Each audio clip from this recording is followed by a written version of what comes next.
Денеска првото утринско кафе го пиеме со Јулијана Величковска. Имено таа е македонска писателка, поетеса, преведувачка, издавач, исто така организатор на голем број манифестации. Првото утринско кафе ќе го испиеме со неа и ќе ја посакаме добро утро.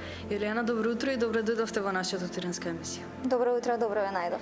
Како изгледа генерално едно ваше вообичаено утро и едно ваше вообичаено деноноќе? Утрата најчесто ме почнуваат околу 7 часот, се будам, го испраќам синот во училиште, сопругот на работа, јас од дома работам, меѓутоа прво одам на вежбање, па потоа ми почнува работниот ден некаде околу 9 часот. Работам прилично многу, особено овој период од годината. Да речеме дека 4 часот, потоа ручаме заедно, поминуваме малку време или како семејство и навечер најчесто или организираме ние некој културен настан или посетуваме некој настан од културата и така отприлика и еден ден. Имате некој омилен утрински ритуал, можеби имате инспирација рано наутро за пишување или? О, не. Ноќна птица сум, пишувам најчесто навечер. А утринскиот најубаво ми е вежбањето наутро. Кога денот ќе ми почне со вежбање, после се може да тече подобро. Вежбање на некој начин и ваше хоби? Па би рекла да. Практикувам подолго време јога, се одам на вежбам и фитнес и некои други. Убаво е да се слушне и такво нешто, бидејќи здраво да се практикува, поготово во раните утрински часови. Во однос на вашата професија, како се појави љубовта кон пишаниот збор? Што е она нешто кое што прво го напишавте? Многу доцна би рекла, за разлика од моите колеги кои што ќе речат дека, не знам, од најрана возраст веќе сакаат книги и пишуваат и слично. Јас ги засакав книгите, воопшто прво ја засакав поезијата преку музиката, од како ги слушав Архангел рок бендот кога го издадоа вториот албум, Last Expedition издадоа албум и така натака, и некако преку нивните текстови стигнав и до книжевноста, до поезијата првично. И така, прва напишана песна, без да ми биде задача за на училиште, мислам дека беше една љубовна песничка на некоја 11 годишна возраст. А посериозно почнав да сакам книжевност и да пишувам некаде на 16-17 години. Тогаш веќе навистина сакав и да читам и да истражувам многу повеќе. Каква е поддршката за младите писатели во Македонија и што е на главно кое што треба да се направи за да ги потикне да пишуваат и да издаваат дела? Мислам дека имаме одлична сцена млади писатели, особено поети. Тоа што јас можам да го направам како издавач е начинот на кој што им помагам да ги издадеме нивните први книги, па и втори и така натаму. Се трудам да ги представам на фестивали надвор и слично. Веќе имам соработка со Хрватското друштво на писатели, каде што праќаме веќе неколку години автори, особено млади автори, да учествуваат на стихорегии. Тоа е еден престижен поетски фестивал во Хрватска. Имавме една млада поетиса која што заедно со мене гостуваше во Грција пред некој месец. Така што се трудам на тој начин некако да ги поттикнам и да пишуваат, но и да се промовираат, односно да ја промовираат македонската книжевност надвор. Нешто што следува и што со радост сакам да го најавам е, ако се сеќавате пред некое време, односно минатата година објавивме една антологија на млада македонска поезија, која што ја приредија Весна Мојсова Чепишевска и Иван Антоновски, професори на Филолошкиот факултет.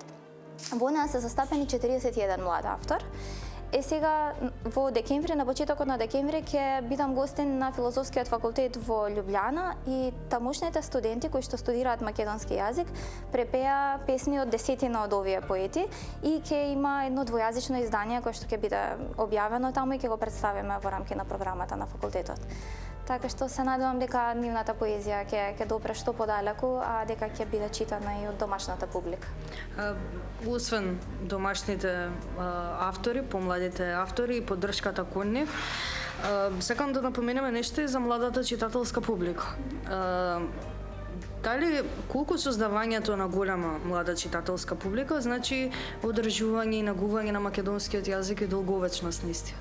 Многу.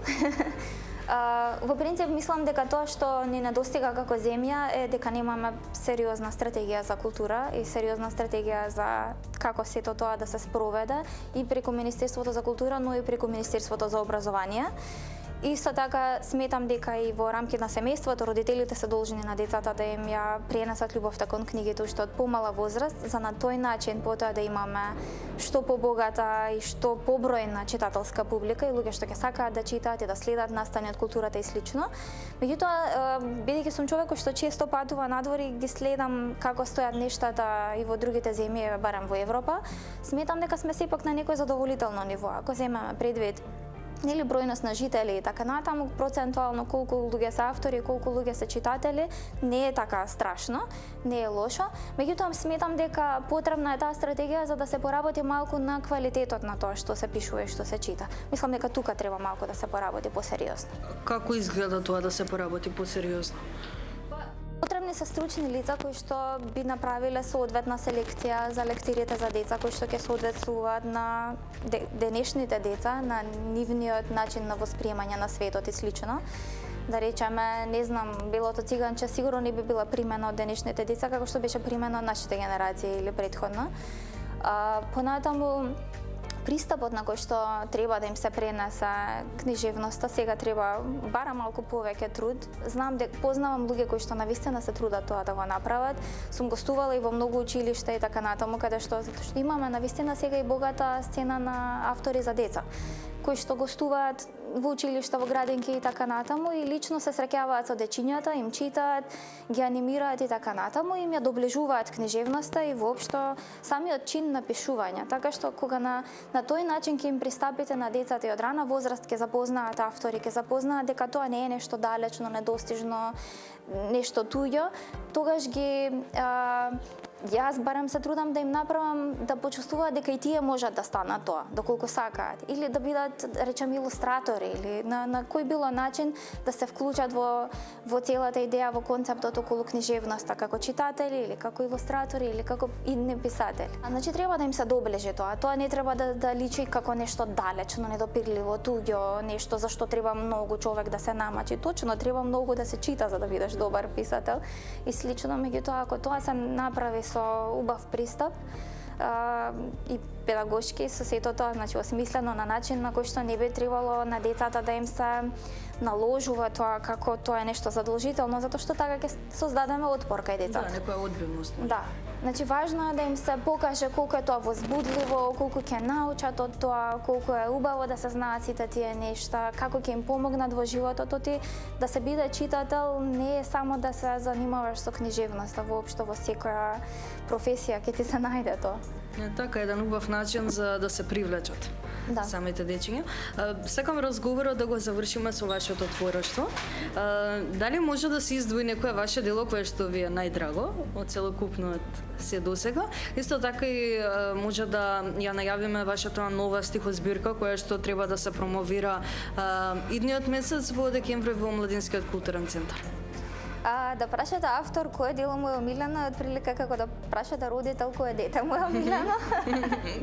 Така што не би рекла дека имам омилена книга меѓу книгите што ги имам напишано. Не сум автор кој што твори особено многу, чекам да помине известно време затоа што не сакам да се најдам во позиција да се повторувам и слично. Кога пишувам, живеам во некоја приказна, која што сакам потоа да ја пренесам и да ја пренесам што подобро и со што помалку зборови. Тоа е нешто што е карактеристично за моето пишување. Неодамна нели излезе минатата година книгата за деца Ведра, која што им ја читам на дечињата и на која што многу и се радувам затоа што е стара приказна што живееше во мене и ја раскажував усно на многу дечиња повеќе од 17 години, додека сега да допре до што повеќе деца нели преку книгата.